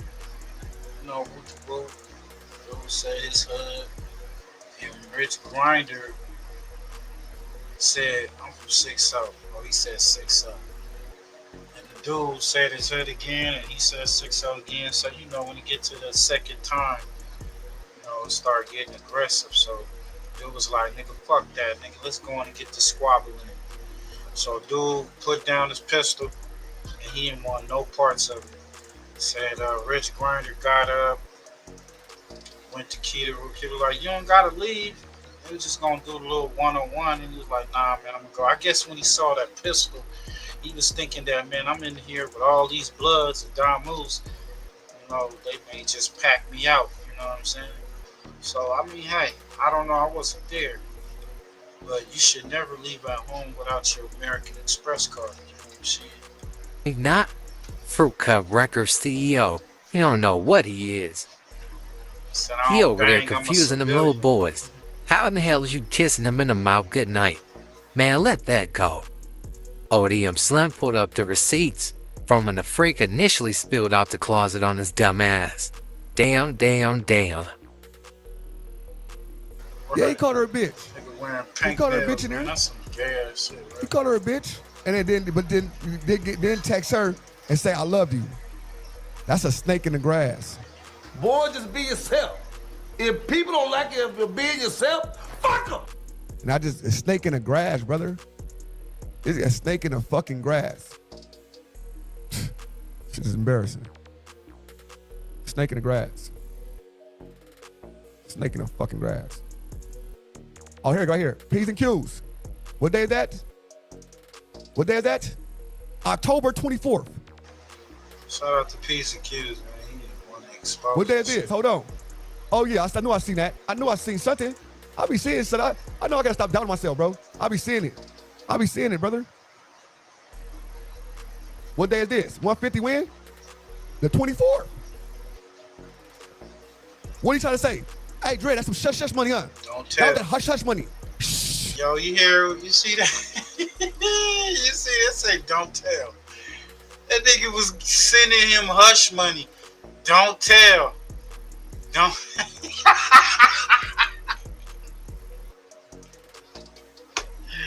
That's crazy, y'all. So, if y'all don't know the story, speed y'all up.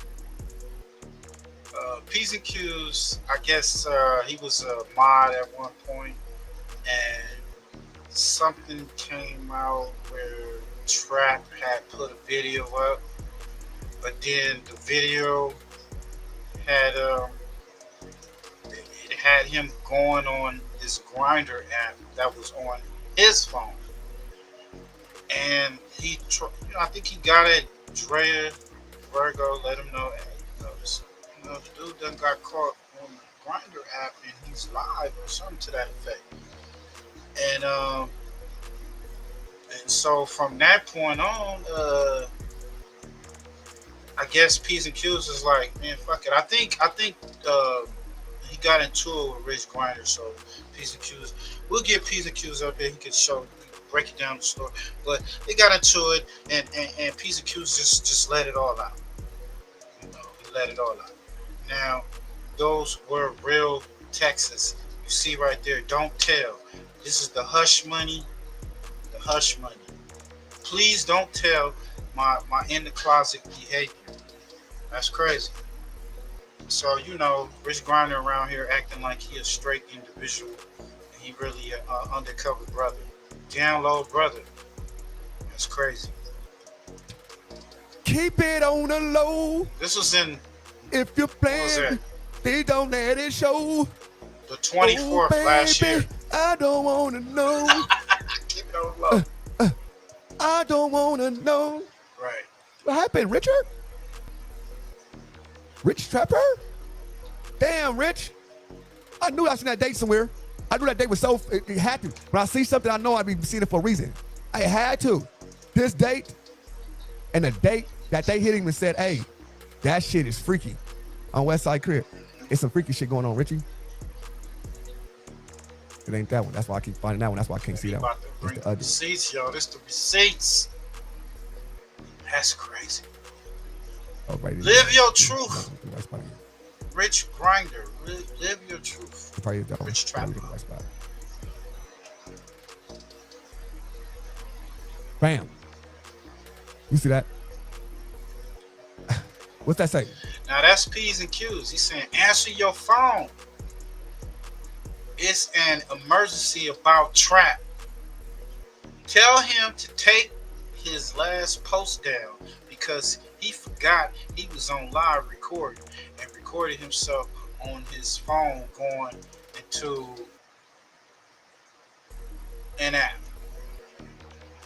So he has Grinder like an icon on his phone, but he said that was his editor, and he blamed it on Political Street Views. So this is why Political Street Views come out with the video clap back. October. So that's why in December he's saying everybody talk about him. He knew in October. So that's why he's saying in December everybody talk about me, bro. Why Neem don't like me? Neem don't like me. ODM. Woo! I knew it. I know you see it. I know you see it. I'm like, damn. I know you want some. If you want to know that, I think I like a piece of bubble gum. Stop it. I know you see it. Answer your phone. It's an emergency about Trap. Shit. Tell him to take that last post down because he forgot he was on live recording and recorded himself on the phone going into an app. Sheesh. Yo, shout out to P's and Q's. Man. What's going on?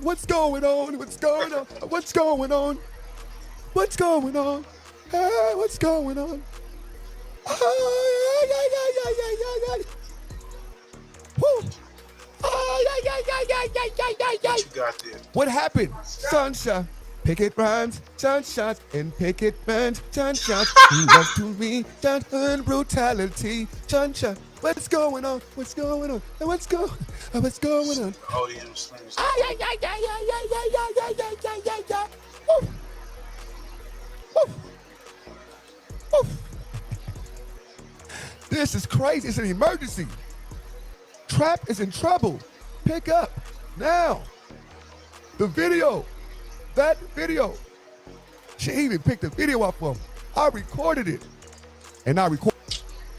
He said he is browsing through the app on his video at the end. I'm not judging, bro, but he should take it down.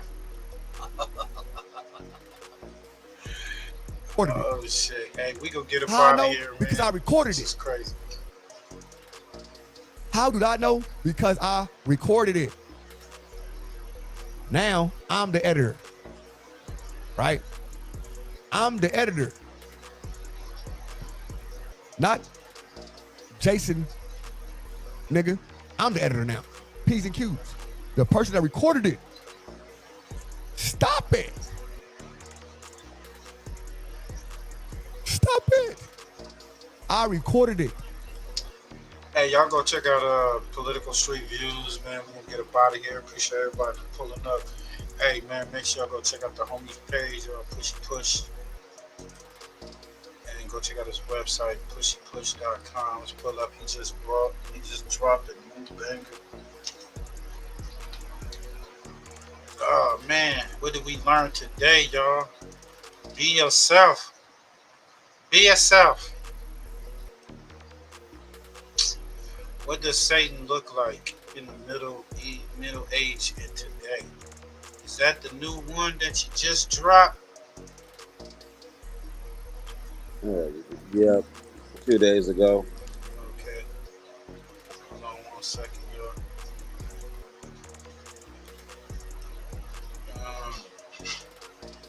Hold on. Hey, appreciate everybody for tapping in. What y'all think? Y'all think Shug has just said, fuck it, he's laid it all out. It's like connect the dots right now. Do y'all think that Keefy D is gonna go down for this?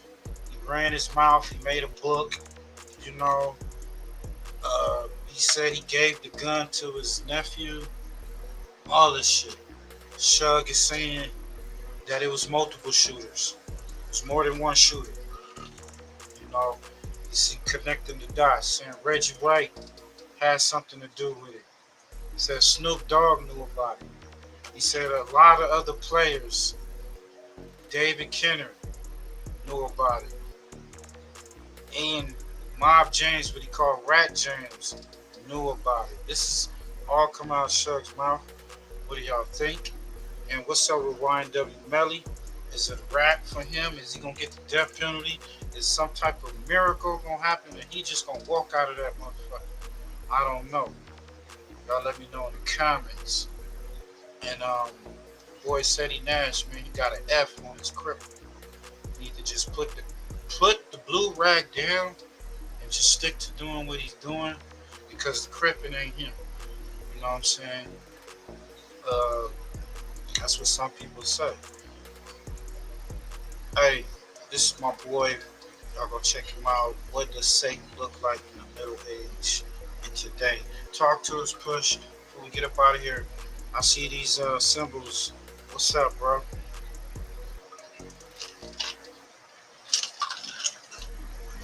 We are all up on that building right there. He's what? All on that building right there. All on that building? Mm-hmm. So those, what we got? We got the pentagram and what is that? 6-point star. Yeah, got the cross. And then crosses on both of them on one building. One building. You ain't never seen that one, have you? Nah, they got all of them. Would it safe to say that they practicing all these different It's just a long time ago they all was together. Right. They're separate today. Okay. Long time ago, they were all together, all three. Yeah, we're gonna have to get into this, man. He dropped it. It says 6 days ago. So we be having a spill. This is like the first live I did this whole week and then the weekend. So hopefully I'll pull up tomorrow, and hopefully the homie can go into this because this is interesting. I want to know, what do Satan look like in the middle? In the Middle Age. How is he today? Is he the blue-eyed devil that I've been taught all this time? Is that the devil? We need to know what Satan look like. So y'all tap in, man. And go over to his channel, Pushy Push, and go to the website, pushypush.com. Appreciate everybody. We out this bitch. Control of your mind and your body. Americans are traditionally independent, very hard to control. But the architects of the New World Order have ways to force you into submission.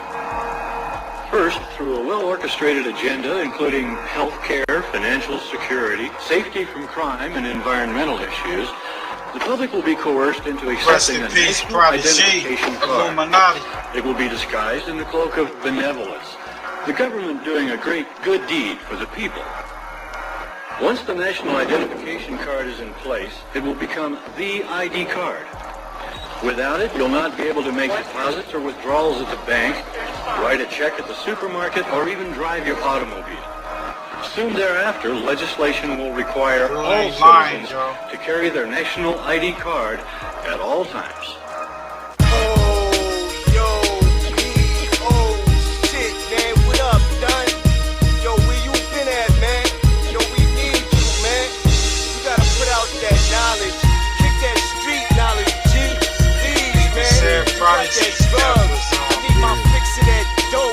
Prodigy Death was a hit. We may get into that a little later. Come on, man. Got it, man. Come on, man. Now when ladies gumdrop, jelly beans, DMT, peyote, I know you feel me. Peace song is a natural trip to me. My rhymes are so vivid, you start to see things way different. America's fake. I was fast asleep, but now I'm wide awake. I was under the spell of King Guru and reserve notes. Religion and fashion, I used to be flashy till I had a total recall. Forgot what I already knew. It took me 33 years for me to see the truth. Never so clear, I was too young. I couldn't articulate myself the right way, son. But now, let me break it down, pass it all around. This is not a theory. The conspiracy is real. They wanna put me in a straight jacket in a padded room. Tell the world it's 12 monkeys so they could be confused. Illuminati want my mind, soul, and my body. Secret society trying to keep their eye on me, but I'ma stay incognito in places they can't find me. Make my moves strategically. Illuminati want my mind, soul, and my body. Secret society trying to keep their eye on me, but I'ma stay incognito in places they can't find me. Make my moves strategically. They say life is like chess, but fuck that, I'm tired playing games with you kids. Ain't no time for playing, check the rhymes I'm saying. I write it for the streets, for the hood, inspiration, inspire a part of the map. Where's poverty? I started with a mob, but now I got an army of soldiers and troopers. The TV and the radio scared to death of us, so we hit the YouTube up. Now I got millions of views. Now watch how many rappers follow what P do. Now I'm too hoodie to conform to the program. I'm too much of a rebel for me to try to fit in. Nigga, it don't matter the color of your skin. Right now you either positive or you negative. I got friends in high places, multiple races, and coaches on my side. All you got is paper. Illuminati want my mind, soul, and my body. Secret society trying to keep their eye on me, but I'ma stay incognito in places they I'ma look her up for sure. Good looking. That's my sis right there, man. Y'all go check her out, man. Follow her channel. She don't put out content, but I like to follow people that follow me. We out this bitch, man. Salute.